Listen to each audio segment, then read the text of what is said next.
Welcome to the Brad Haider podcast, taping this on a Friday. Part 3 of our 2013 wall-to-wall baseball MLB preview. Once again, Joe Pascal sitting in with me. Joe, how you doing today? Man, good as always. All right, good to hear. So today we're going to be breaking down the American League Western Division. Some interesting storylines coming in, some big-name players coming into the division in the offseason. So, let's start it off as usual. Projected order of finish in the division. Joe, you can go first.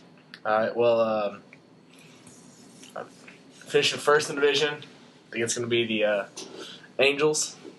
All right. There's two loaded offensively. Pitching staff's good. I mean, addition of Josh Hamilton to the lineup just adds even more power. And I mean, it's just one of those teams that's they're just going to dominate their division. All right, second, I got the Rangers. Obviously they lost Hamilton and Napoli, which could have hurt them some, but at Lance Berkman, AJ Pierzynski behind the plate, guys that have shown that they can play. Now, I mean, they're both getting old, so whether or not they can keep that up is should be seen, but I think they'll finish second.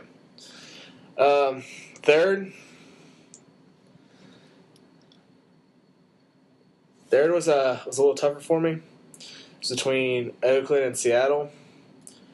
And I'm going to go with Oakland just based on the fact that Seattle's lineup offensively isn't that great and their pitching staff's a little unproven. So I'm going to go Oakland third, Seattle fourth. I mean, it was tough just because, it's hard to go against King Felix. He can only pitch once every 5 days. Yeah, but I mean, he's, like we've talked about in the other couple days, I mean, he's arguably the best pitcher in baseball. Yeah, I mean, he's up there. He's an elite. And then fifth, without a doubt, is because of lack of experience. I mean, you can see it through their payroll being so low. Houston Astros. Okay. I had the exact same projected order of finish. I mean, it's kind of a no-brainer. Just to recap. Angels, Rangers, A's, Mariners, Astros. The Angels lineup just top to bottom is superior to any team in this division. Texas, they lost the big guys like you mentioned in Hamilton and Napoli. And then obviously Hamilton going to the Angels improved the Angels lineup. And just Houston and Seattle and Oakland I just don't think have the same players offensively and in their pitching staffs to even challenge the Angels or the Rangers. Mm-hmm. So let's start with our team-by-team breakdowns here, and we're going to flip it up a little. It's Friday. We're going to flip it up Friday. Instead of starting with the projected winner of the division, let's start with the newest member of the American League, the Houston Astros, moving over from the NL Central to the AL West as part of the realignment. Changing up their colors and logo, too, going back to kind of like the Colt 45 looks. How do you feel about that? I like it a lot more. Their colors weren't terrible. No, they weren't bad, but, the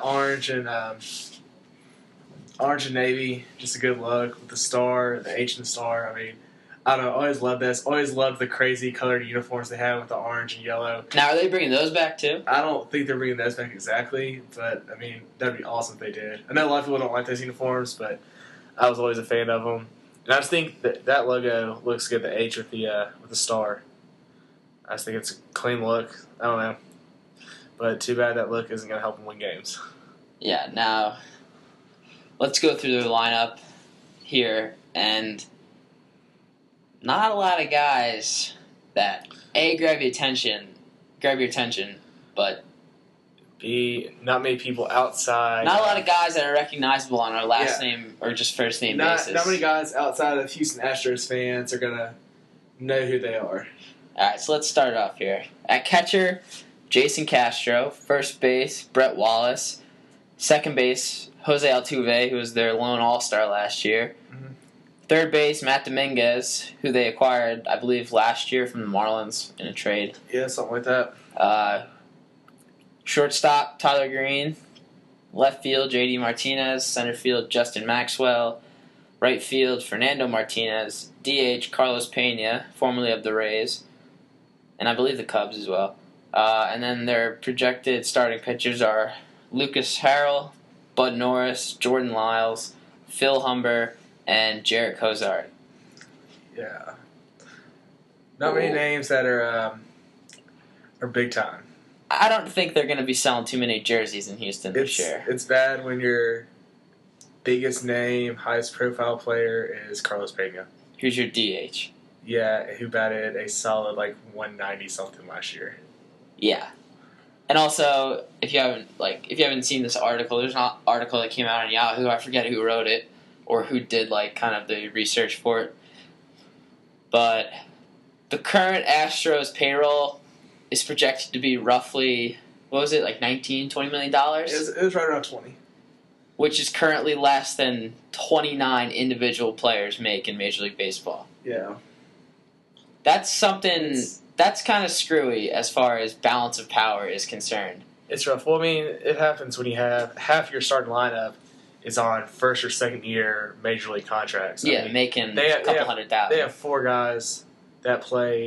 or 5 guys that played less than 80 games, 80, 90 games in the majors last year. So they barely qualify for to remove the prospect status from them. Yeah, exactly. Because what was it, 45 games, I believe? Something like that. I can't remember exactly. But, I mean, they have a lot of young guys, a lot of unproven guys. I mean, you never know. They could turn it on. First real chance to start every day. Something big could happen. But, I mean, an entire team like that, probably not going to lead to good things. And now they have a new manager. I forget exactly what his name is. I want to say it's Bud Porter or something like that, maybe. Yeah, something. Forget his exact name. I mean, you got to kind of put yourself in his shoes and just think about kind of the challenge he faces this year with, any real lack of major league talent on his roster. Bo or at least proven. Bo Porter. Bo Porter. I got the last name right in the first initial. But not too much to look forward to in Houston this year. So, Joe, let me ask you this. Mm-hmm. Yeah. Who do you think... Actually, no, not who do you think. Do you think this team obviously loses 100 games? That's safe to say. Now, do you think they're the worst team in baseball? One of the worst. One of the worst? It'll be a battle between them and the Miami Marlins, I feel like, for one of the worst teams in baseball. Yeah, I mean, you talked about this off the air. We might have to do a little contest where one of us gets the Astros and one of us gets the Marlins. We'll talk about that once we break down the Marlins. Yeah, once we break down the Marlins, we'll make a bet on it. That's fair. I mean, it's just they don't have much, and it's baseball is one of those games where obviously not having the best talent isn't necessarily going to guarantee you, you're going to win a championship. Mm-hmm. But having a roster full of guys with very little big league experience isn't setting a franchise up for success. Oh yeah, definitely. I mean, guys some of the guys haven't played much. I mean, they've done well in their short little stints in the majors, but like I said, they're unproven. I mean, guys Matt Dominguez only played 48 Major League Baseball games, 31 last year. I mean, you have that as your starting third baseman. Brett Wallace has gone back and forth. I mean, he split the season between AAA and majors last year. I mean, Tyler Green, another guy that's kind of like we call a 4A player. And to just explain that for those who don't know. A 4A player is somebody, I saw him play for the Redbirds, obviously, being back in Memphis, and saw him play for the Cardinals. And he's a guy that tears it up in AAA. Hits over 330. Yeah, hits over that with power, things like that. Gets to the pros, and just can't seem to adjust to the pace. He's too good for AAA, not quite good enough to be in the major leagues, but he is the starting shortstop. But he finds himself starting for the Astros. I mean, circumstances. Yeah. Kind of lend himself to that. So it's, kind of forecasting for a long year in Houston. So let's head up to the Pacific Northwest now and talk about the Seattle Mariners. Obviously, have one of the best pitchers in the game, Felix Hernandez, on their roster. Mm-hmm. They've got some nice young pieces in the lineup, and they're coming up through the minor league system, but they're not quite there yet. But let's run through their lineup as it projects for the start of the 2013 season. At catcher, Jesus Montero. Once the Yankees kind of prized possession in their organization, traded him out in the Michael Pineda deal. He's kind of been pretty just offensive, more of an offensive catcher than defensive. Yeah, I mean, he was a highly He talented. found himself DHing a lot last year. He was a highly talented prospect in the Yankees organization. He was kind of being groomed to be the heir apparent to Jorge Posada, but obviously, when the Pineda deal came up, he proved expendable for the Yankees. First baseman, Justin Smoke. Second baseman, Dustin Ackley. Third base, Kyle Seager. Shortstop, Brendan Ryan. Left field, Michael Morse, who was formerly of the Washington Nationals. Acquired him in the offseason. Center fielder, Franklin Gutierrez. Right fielder, Mike Saunders. DH, Kenji Morales, who moves on to the Mariners from the LA Angels. Starting rotation projects to be Felix Hernandez, Hisashi Iwakuma, Joe Saunders. Got the Saunders brothers on the Mariners. I don't know if there's any relation.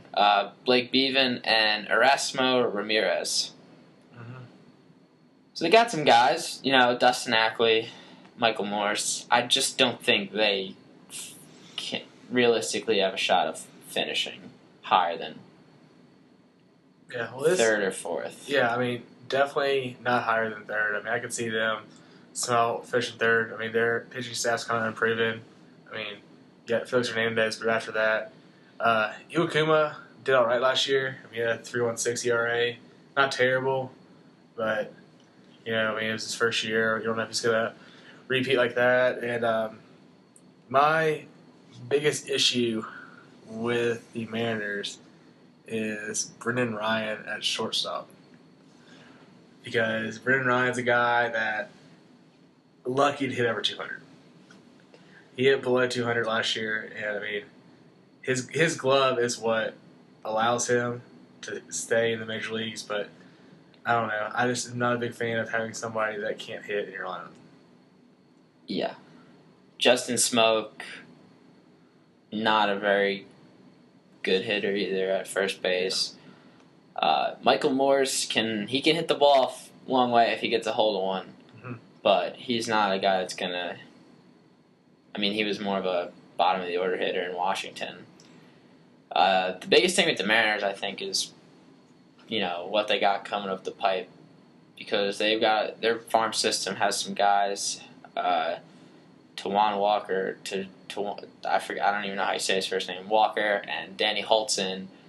I got Mike Zunino, who they drafted last year. I think it's not a question of when he makes it to the big league, or it's not a question of if he makes it to the big leagues this season. It's just when. Yeah. So he could be their everyday starting catcher by the All-Star game. They got kind of a. It's gonna be a tough one to move up on, though, unless you just tear the cover off the ball, because they have Kelly Shoppach as their backup, who's not a great offensive catcher, but he's a good defensive catcher. Who, if Montero is struggling with the bat and struggling behind the plate, Shoppach might get some starts every now and then. Yeah, exactly. Or even if Jesus Montero is struggling defensively, if they can move some things around, Montero could DH sometimes, put Kelly Shoppach behind the plate. Morales can play first. Yeah, if Smoke's not playing well, which is happened. I think he hit like 217, 220, something like that. Something low last year. So, there's definitely possibilities, and I don't know. This team isn't there right now. Their pitching staff can come around because they're young and unproven. They could do something in years to come, but I don't really see anything too big coming out of them this year. Yeah, they're more. I think there's some things to look forward to if you're a Mariner fan. But 2013, I wouldn't expect much. Yeah. Up in the Emerald City. I mean, either. So let's head down to California, Bay Area. Oakland Athletics, surprise winners of the AL West last year. Mm-hmm. Winning the season, winning the division, I believe, the last day of the regular season last year, making it to playoffs, ultimately losing to the Detroit Tigers. Kind of a surprise season last year for the Athletics. Yeah, it's true. I mean, it helps when the Angels come out slow. Yeah, they got off to a terrible start last year.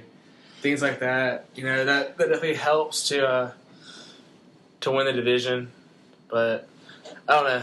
You got to give them some credit, though. I mean, they obviously went out and took care of business, won the games. They came out and played when they needed to, and they played well.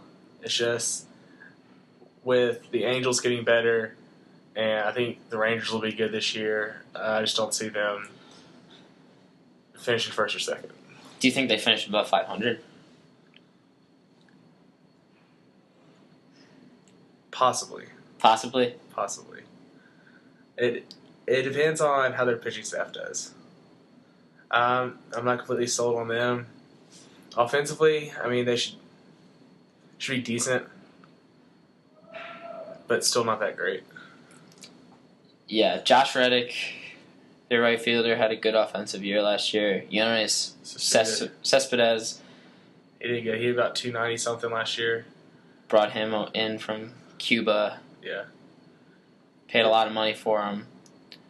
But their pitching staff, I mean, they lost Brandon McCarthy. Bartolo Colon was kind of pitching out of his mind last year at points. You don't know if he's going to be able to repeat that same level of production. Yeah, sure. I just think they're going to have to just win playing small ball. Bunt guys over, move runners into scoring position with their speed. Billy Bean. Yeah, some magic. It definitely has the looks of a Moneyball team, that's for sure. Yeah. Whether or not they'll perform like those teams did. Yeah, you don't know if it was just a case like the Orioles where everything just kind of broke right last year for them and they just kind of overachieved and exceeded expectations. If they caught breaks at the right time, or if it was real sustainable success. Did you go through the lineup? Oh no, yeah, good catch. So let's go through that real fast. Catcher John Jaso. First base, Brandon Moss. Second base, Adam Rosales. Third base, Josh Donaldson. Shortstop, Haruki Nakajima. Left field, Yoenis Cespedes. Center field, Coco Chris. Right fielder, Josh Reddick. They didn't list the DH, which probably means they're just going to platoon guys, give a guy a day off here, or, if a guy in camp emerges. Yeah. And then there's... What were we going to say? Go ahead. And then there's starting rotation, Brett Anderson, Bartolo Colon, Jared Parker, Tom Malone, and A.J. Griffin. Yeah, what I was going to say is their bench is not the greatest thing in the world, which is probably why they don't have a DH. Yeah, DH listed. I mean, best hitting guy on their bench is probably Jed Lowry, who they acquired. He was maybe a career 230, 240 hitter. Yeah. I mean, I think he had a decent season last year. He was with the Astros last year, wasn't he? I believe so. Yeah, he was with Houston last year. Because last year they had Chris Carter, who came up from the minor leagues, who was one of their top prospects, but they traded him to Houston in the offseason. Yeah.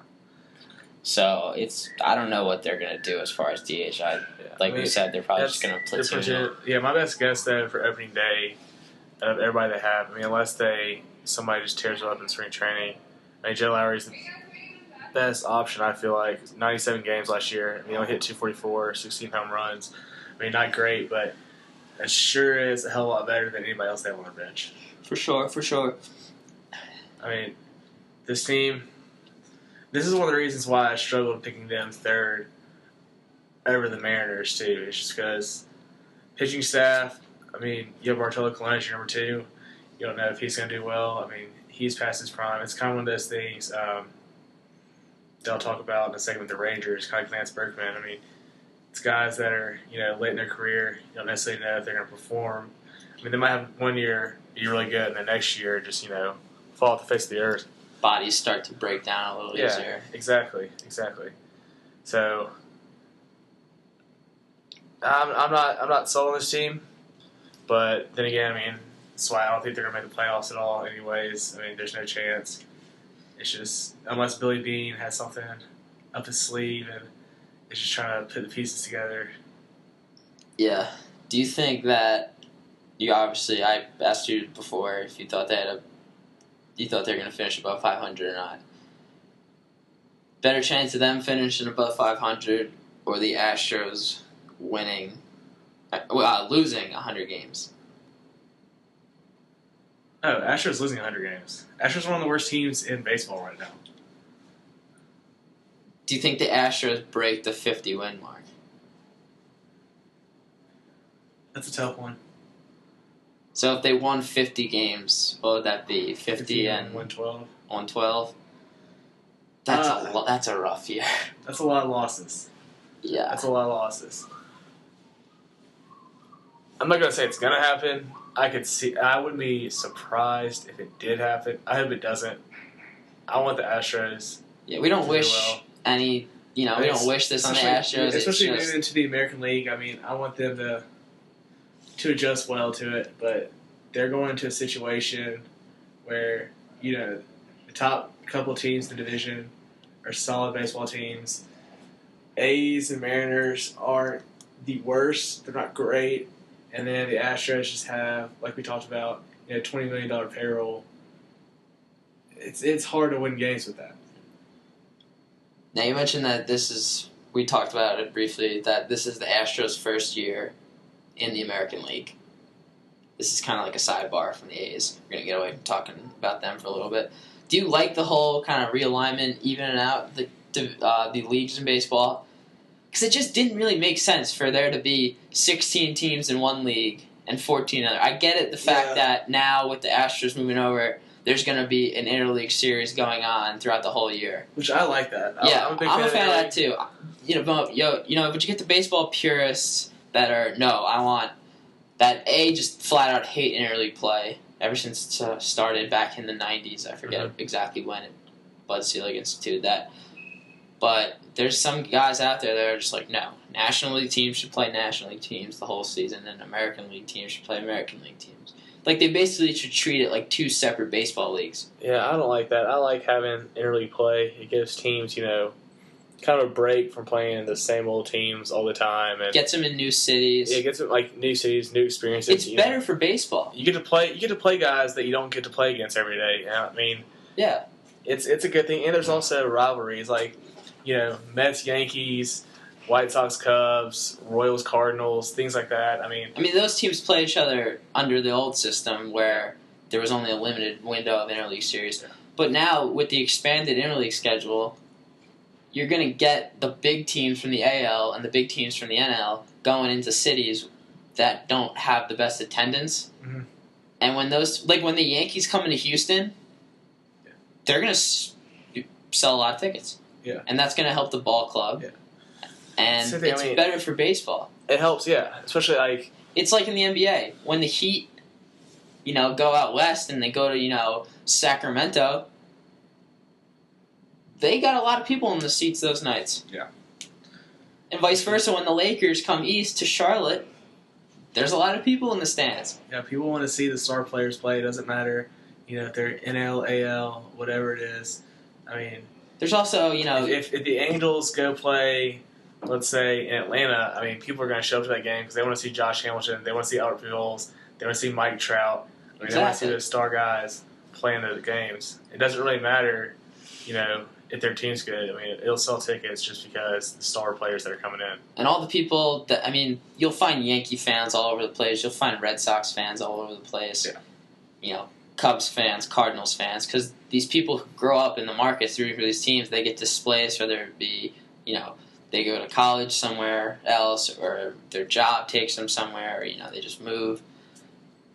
So when their team comes in, they're going to go to one game, if not every game. Yeah, it's good for the fans. I mean, it's exciting. It's something different, something out of the ordinary. I think baseball will see an increase in their attendance this year. Because the variety of the teams. Because you're doing it all throughout, because interleague games start right off the bat. Like the Phillies open up with the Royals. Exactly. So it's just something, something to get excited about. Yeah. And I like it a lot, too. If I was a player, I'd like it a lot because, you get a taste of what the other league is. Especially if you've been, National League your entire life. you play against American League teams more often. You get to see what that's about. So come, say, World Series time, you're more used to that. You've seen like guys from the other league, kind of a little bit more what to expect. And I mean, I could make it more competitive when the two teams play in the World Series. Yeah. Do you think it's a bigger advantage for an American League team playing in a National League park or a National League team playing in an American League park? With the whole pitcher hitting rules, I think NL going into an AL park. NL going to AL for sure because you add another hitter in your lineup, especially if you have a deep bench or somebody on your bench that can just hit. Like a fourth outfielder or something. Yeah, exactly. I mean, that helps a lot. Going AL to NL is a little different because, guys, I mean, some pitchers... But that is a good point about kind of prepping for the World Series. Yeah. But AL to NL, some pitchers love it because they get the chance to hit finally. But, I mean, a lot of guys, I know it makes managers real nervous having a pitcher go up there. If Felix Hernandez was going to bat. Yeah. Because the guys in the NL have been doing it. Yeah. They do it. So they're used to that, having to bunt and stuff. If he has to bunt, he might take one off the hand because he doesn't know how to bunt because he never has to do it. Like last year when A.J. Burnett in Pirates camp, when they were doing the bunting drills, he bunted the ball and it came up and hit him in the face. Yeah, exactly. So there's things to worry about. If I was American League, I would hate going to the National League. But, I mean, I'm a fan of... Yeah, you hate the DH. I don't hate the DH. I'm not the... I like without the DH. I'm a big... Grew up watching National League baseball, watching Cardinals and things like that. So I'm a big fan of National League style, playing some small ball, sacrificing guys over, pitchers having to, go out there and hit and things like that. And it's also awesome. That's why I love hitting pitchers. Like Mike Hampton back then, that he was one of the best hitting pitchers ever. And I like that. Guys that would go out there, dominate on the mound and then provide for themselves at the plate. Yeah, lay a bunt down or, hit a ball to the left side of the infield. Yeah, something like that. I mean, I'm a fan of situational hitting, sacrificing, things like that. I know a lot of people, it's not as exciting because, people will go to the games, want to see home runs. They want to see the David Ortizes, guys like that. They don't see a guy drop 50 home runs, but, I mean, I'm just as cool with a guy that knows how to, got runner on second, hit the ball on the right side, get him over to third, things like that. All right, so let's jump back into our team breakdowns here, and let's head over to back to the Lone Star State. Talk about the Texas Rangers. Obviously, lost Josh Hamilton in the offseason, lost Mike Napoli. Ryan Dempster's gone, who they traded for towards the end of last year. He was with them for a brief stint. I mean, they still have... Let's run through the lineup, and we can talk about it. Catcher, A.J. Przinsky, brought him over from the Chicago White Sox. First baseman, Mitch Moreland. Second baseman, Ian Kinsler. Third base, Adrian Beltre. Shortstop, Elvis Andrews. Left field, David Murphy. Center field, I believe his name is Craig Gentry. Is that right? Yeah. Craig Gentry. That's right. Right field, Nelson Cruz. DH, Lance Berkman, brought over from St. Louis Cardinals. Starting pitcher, I believe it's Mark Harrison. Is that right? I believe so. Probably should have written down the first name on that one. Matt Harrison. Got the first two letters right. Hugh Darvish, Derek Holland, Alexei Ogando, and Martin Perez. So, I mean, they still have a very competitive lineup. Obviously guys like Andrews and Beltre and Kinsler who can swing the bat pretty well, Nelson Cruz and Lance Berkman if he can hold up. So, I mean, it's not like the Rangers kind of, still got Naftali, their team got blown up. Still got Naftali Felice in the bullpen. Yeah. I mean, somebody can come in and just dominate, throw gas. So I think they still have potential to, I don't know necessarily win the division, but definitely maybe make the play-in game. They're definitely going to be battling. I mean, they could battle the Angels for the division, especially if the Angels come out, start slow like they did last year. Yeah, Pujols misses some time, Hamilton misses some time. Got some injuries. I mean, things could happen. But they're definitely up there for a wild card spot, especially since the Central is going to be weak. I mean, the East is going to be strong, but like we talked about a couple days ago, they're beating up on each other. Yeah, they're going to beat up on each other, so they're going to have losses. So the Rangers are definitely going to be up there for one of the two wild card spots. Yeah. But yeah, besides that, the thing that Lance Berkman bothers me just because, he was injured most of last year. I mean, he had that one freak year with the Cardinals a couple years ago, but, he's on the tail end of his career. Yeah. I just don't know. This isn't Astros Lance Berkman where... Yeah. Especially with the injury, you don't know how he's going to come back. He did all right last year when he came back or when he played with the Cardinals, but, you never know with somebody as old as he is having an injury. Yeah, it's not like last year or the last time he got hurt. It was like the first time in his career. Yeah. I mean, he's missed a lot of time with a variety of different injuries over the course of his career. I mean, they still got the guys. I mean, obviously the power bat of Hamilton and Napoli could hit the ball out of the ballpark. But Andrews isn't a scrub. Beltre can hit the ball out of the ballpark. And Kinsler, And even AJ Pierzynski. They just have a lot of good baseball players. AJ Pierzynski can still hit. Yeah. I mean, he's on the tail end of his career too, but... How do you think he meshes in that locker room? Because he's got a wrap around baseball as not the most likable guy. I'm not a big Pierzynski fan. Yeah, I mean, obviously we've never met him, so we can't really speak. But just from what you read and you see, like the SI polls and stuff like that. I mean, I've heard stories from people that played with them firsthand, where never said a bad word about anybody else in baseball, but they had some nasty things to say about AJ Pierzynski. Was it just like he was like kind of like an asshole, or? Yeah, that's the nice way to put it. Oh. Definitely guys that... yeah, we're trying to keep it PG around here. Yeah, I'll leave it at that. It's Alright. It's from some first-hand sources that AJ Pierzynski is not the best person to be around, which could hurt them. Yeah. But, I think he's gotten to the point where, he's old enough, he might just shut up and just play. Yeah, he knows, like, alright, this is my last opportunity. Exactly.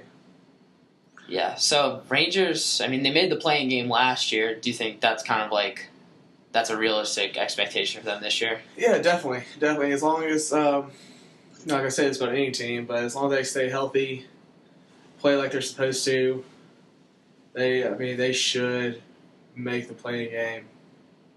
That's a very, very, very reasonable expectation. All right, put a percentage on how good of a shot you think they have to actually win the division. To win the division? Yeah, give me a percentage. Less than 50%. Less than 50? Well, yeah, I'm not going to say it's a coin flip between them and the Angels. Yeah, I think the Angels are definitely going to win. I'd put it at maybe 35%. 35? Yeah, I'll give them some hope because, like I said last year, everybody thought the Angels were going to dominate. They went off to a slow start. They got guys that could definitely go down with injuries, guys that have been injured before. But, yeah, I'll put it at 35. That's giving them if the Rangers play really well and if the Angels have injuries. See, I think what's going to help the Rangers, at least just making a playoff, getting a shot in the playoff. I think they'll make a wild card. Yeah. For sure, but... Yeah, see, what's going to help them is it's going to be a case where the teams in the East, it's kind of going to be like... The teams in the East are going to, stir up the hornet's nest and just kind of, beat each other up and occupy each other. Yeah. And then the Rangers are just going to be hanging out in Texas, kind of going along their business. And when it comes down to it, a lot of teams from the East are going to be like, oh, we lost this many games, and the Rangers, just won all these games. And now the Rangers are in the playoffs. Yeah. It can also come down to it where it's going to be a tight race between Texas and another team in the East. It could be let's say the Jays win the division between the Yankees and Red Sox. Yeah. Second, the other one might be finishing third. Well, if they're playing each other late, and the East team are playing each other late, they might try to, if they're out of it, they might try to beat them just to screw over another team. So, the Yankees might they might be out, but they're going to try to beat the Red Sox and say, hey, screw you. If I'm not getting in the playoffs, you're not getting in the playoffs. Bring them down. Exactly. So I could definitely see something like that happening. If I'm not going, you're not going. Yeah. Especially in the East with all those rivalries there. Mm-hmm. And with all the division games they tend to play late in the season, I could see that very well being the case too. They're just kind of beating up each other, and the Rangers just go skate. It's almost like the tortoise and the hare. Teams in the East jump after the start, but then they're like, all right, well, we can kind of take it easy, and then they lose a bunch of games, and then the tortoise, metaphorically speaking, are the Rangers, and they just come cruising along and get in the playoffs. Exactly. So, do you think the Rangers have a shot to win 90 games this year, or do you see them kind of like mid-80s? I see them more in the 80s. 90 would be a stretch, I feel like. Just because, winning 90 games is pretty solid. I see them more 80s, mid-80s. All right. But, yeah, definitely. All right. That might be good enough to get them in the playoffs. Like, especially you said, if the East teams beat up on each other enough, they could get them in. All right, so let's head back out to California. The Anaheim, Los Angeles, California Angels. LA Angels of Anaheim. Is that still the whatever, the Angels. Is that still the official name? Let's just streamline the process here. It's the Angels.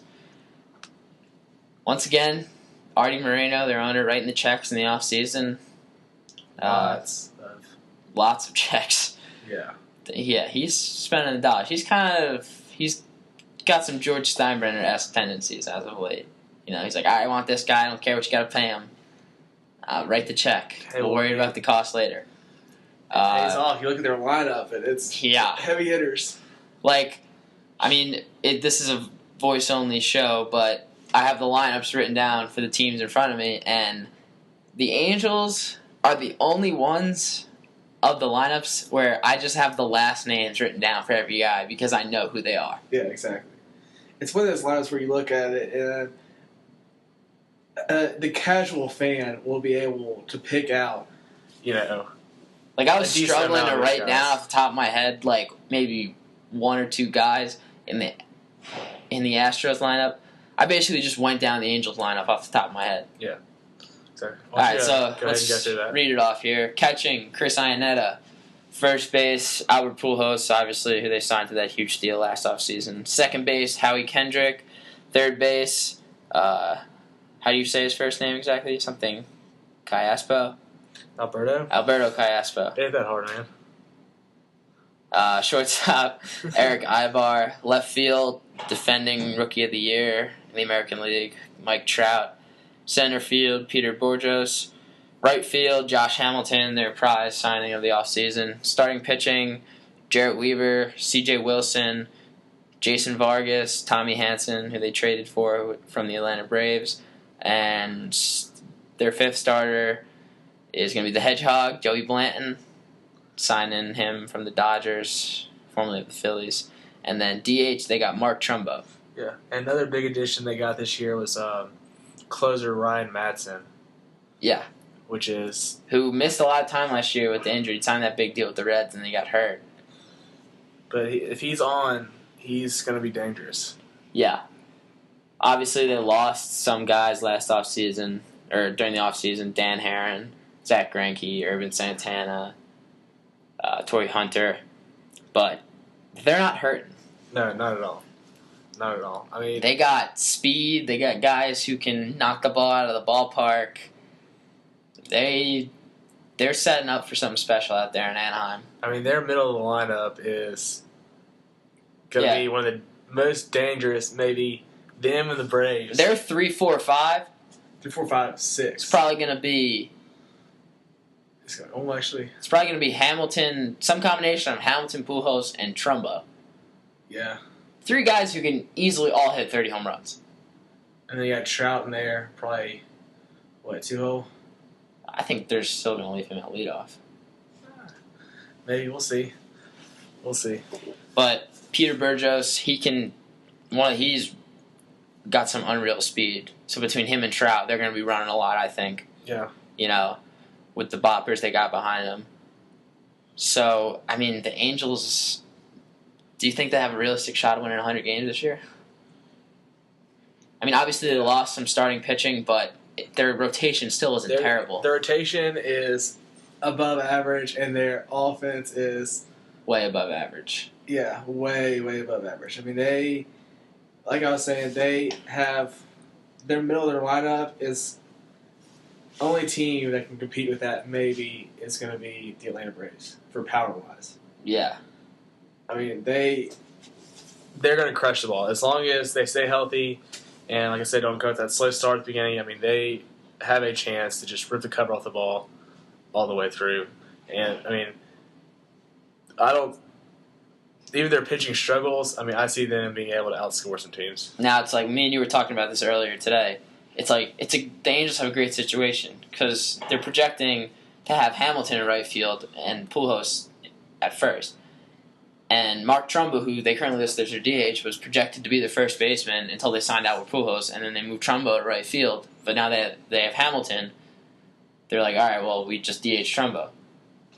But they can just basically, whenever they want to give either Hamilton or Pujols a day off, they just flip-flop either one of those two in Trumbo and have Trumbo play the field and just have Pujols or Hamilton DH. And it works You don't lose the bat in the lineup, and, you give them a day off. And you can say the same with Borjos and Trout also, because then we get Borjos a little rest, not having him play in the outfield. They can put Trumbo in left, Trout in center. They give Trout some rest, they can put Trumbo in left. I mean, they've got a lot of diversity in their lineup. They got a lot of flexibility in there to do some things that most teams don't have the luxury of doing. Yeah. It's not, just having guys be able to rest some, just hit, and not have to play in the field, especially if it's after like a long road trip or game goes late or something like that. Yeah. They're going to be good. Yeah. To say the least, they're going to be good. How many games do you think they win the division by? Or kind of give me a number that they need to win in order to kind of say all right, they got the division. I think they win 90 games to have the division. Really? But I think they're going to win more than that. Yeah. I think it could be a close race. 100's realistic, like you said. 100's realistic. It could be a close race. But I see Angels, by the All-Star break, having a lead and then just kind of maintaining that lead or building upon it a little bit. I see them winning by a fair amount. The only thing that kind of scares me with them is Pujols has had some injury concerns. Hamilton's had some injury concerns. Well, that's always granted any injuries. But those guys, it's not like, he's had like a stinger or just some soreness or something. Granted, they're both older. They're not prehistoric. It's not like they got two Julio Francos out there. They're 49 years old. Allegedly 49. Yeah. Oh, his birth certificate was lost in a hurricane. All right, whatever. Older players, if one of them goes down, how big of an impact do you think it'd have on their lineup? Toss Trumbo in there. Play the position. But still, it's not like it's a case where you just want to DH one of them. You still lose that bat out of the lineup. It's true, but they're loaded already. It's not going to hurt that much. They'll just have to find somebody else that's going to come in and DH, which I'm not sure who that is. They lost Kendrys Morales, who kind of was their DH. Yeah.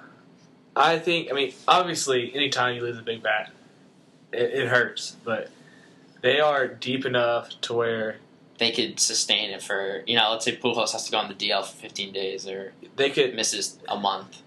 Yeah, it's not like they're just going to lose every game because Hamilton or Pujols or Trout or Trumbo goes on the DL, like a 15-day DL. If it's a long-term injury where he's out 2 or 3 months, we're talking something serious. But if he's only on the DL for a couple of weeks, I think they'll be able to hold off and be all right. All right. So give me one kind of storyline that you're going to be watching this year in this division. Storyline or player? Storyline.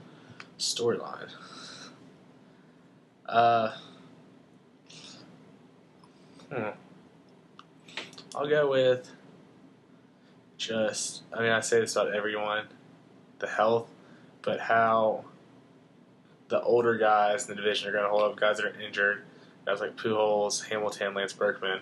Because, like I said, the Angels and the Rangers are realistically the two teams that are going to be battling for playoff spots. And those three guys are important to their teams, respectively. And if they can stay healthy, it can make an interesting race.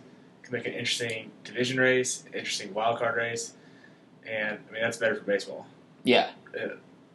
So the later in the year that there's multiple teams with shots at the playoffs, and that's what I think they were gonna. That's what the goal was when they expanded to 5 playoff teams and having the playoff game. Mm-hmm. And I think it definitely worked because it was a lot more exciting. I think last year when it's like, all right, we're 8 back of the first wild card, but we're only 4 back of the second. Yeah, exactly. And teams are like, all right, we'll play like the playing game. Once that gets there, anything can happen. It adds another reason to it. It just makes things more competitive late into the season. Yeah. I mean, it's baseball wants it to be competitive down to the end, especially with such long of a season. Yeah, they like it when it comes down to the last couple games deciding who makes the playoffs because it keeps people interested, it keeps viewer rates up. I mean, you don't want teams to be blown out. You don't want every team winning the division by 15 games. Yeah, exactly. Or then win the wild card by 6 or 7. Like, you don't want that. You want it to be tight because you want some excitement going on throughout the entire season. Yeah. Because baseball season's long. I mean, it's easy to just lose track of it. So, especially once football starts in September. Yeah, exactly. So people, excited at the beginning of the year, might die down a little bit. Excited when it gets to the All-Star break, then it might die down a little bit, especially if their team starts getting out of it. But people are going to pay attention. Comes down last week of the season, there's 3 or 4 teams fighting for, last wild card spot. So I think ideally baseball would want a scenario where every division, have one of those cases where, all right, the team plays at 1 on the final day of the regular season, and then they're watching the game at 4 of their division rival to see whether or not they win because it depends on who wins the division and gets to the playoffs. That's ideally what baseball won, and fans would want in every division. Yeah. All right, what's the storyline you're going to be watching? I'm going to go back with the Mariners, and we talked about kind of their farm system, and I think a lot of them are going to make it to Seattle at some point during the regular season. Yeah. Talked about Mike Zunino, their catcher. They got 2 pitchers, Holton and Walker, who they drafted very high, who not been in the minors for too long, but have been kind of moving up the ladder. Nick Franklin, who is a middle infielder, they don't know whether or not he's going to be a shortstop or second baseman, depending on, how he projects and whatnot. But I think those guys, especially their 2 pitching prospects, if they make it to the majors, and maybe Zunino because they're projecting him to be kind of like a middle-of-the-order guy as far as his bat's concerned, they could kind of inject some life into the Mariners kind of around the All-Star break if things start to kind of tailspin and kind of make the Mariners a fun team to watch in the second half of the year. Yep. So that's going to be my kind of thing to watch is how those guys, whether or not those guys actually make to the majors and how they do once they get to the show. All right, now give me a player to watch. Player to watch, yeah. Brett Wallace, Houston Astros. I've been a big fan of Brett Wallace for, let's see, about 4 years now. Right. So I saw him play. Where does this? I saw him play in Memphis. All right. Yeah, that's where it started. He's a hot prospect from Arizona State. I think he was drafted, I want to say first round, maybe second.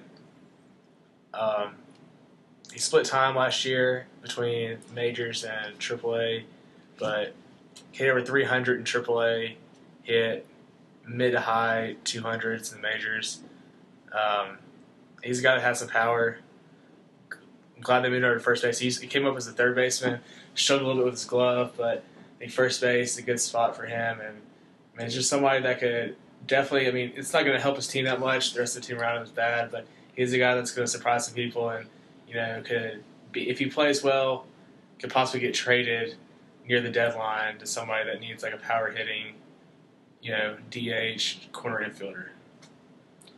Now, this might not, knock anybody's socks off here, but I'm going to be looking at Mike Trout again. Can he follow up what he did last season, kind of getting called up and just taking the league by storm at 21 years old?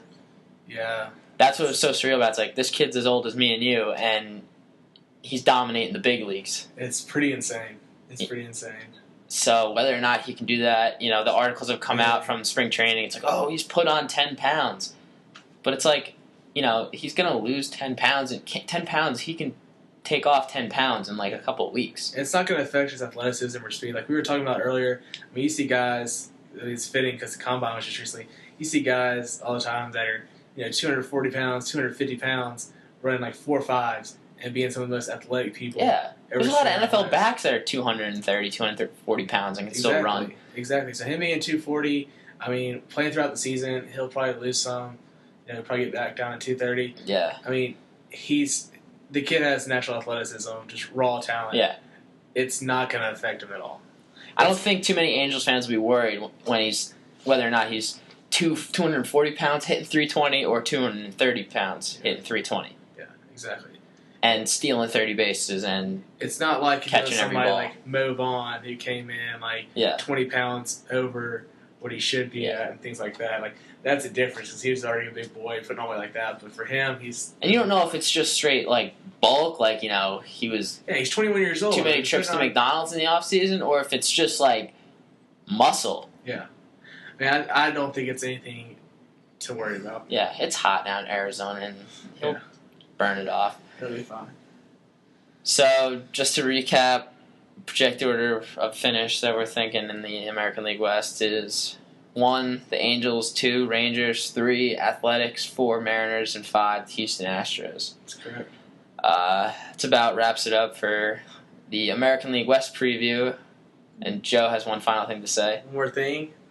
All right, big news. World Baseball Classic starting tonight. Chinese Taipei versus Australia. All right. We're taping this on March 1st. Yeah, do this on March 1st. So starting tonight, World Baseball Classic starts.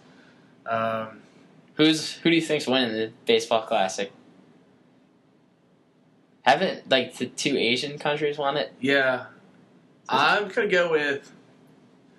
Oh, I haven't looked at the rosters in a minute. Just go with USA. You can't lose. See, I would, but came out that Chris Perez is not pitching anymore. He'll be out 3 to 4 weeks with shoulder soreness. I'm gonna go with the Dominican. Dominican. Yeah. All right. Well, I'll just make Uncle Sam pick and go with the United States. Sounds good. Just so nobody gets mad at me for not being American and whatnot. No, I'm 100% American, but if the U.S. had all the studs on it that they could, I'd pick them. But that's a lot of guys. That's debate for another podcast. Yeah, exactly. All right, so that wraps it up for Part 3 of our 2013 wall-to-wall baseball MLB preview here on the Brad Haider podcast. On Part 4, we'll be breaking down and previewing the National League Eastern Division. But until next time, Brad Haider, Joe Pascal, adios. Peace.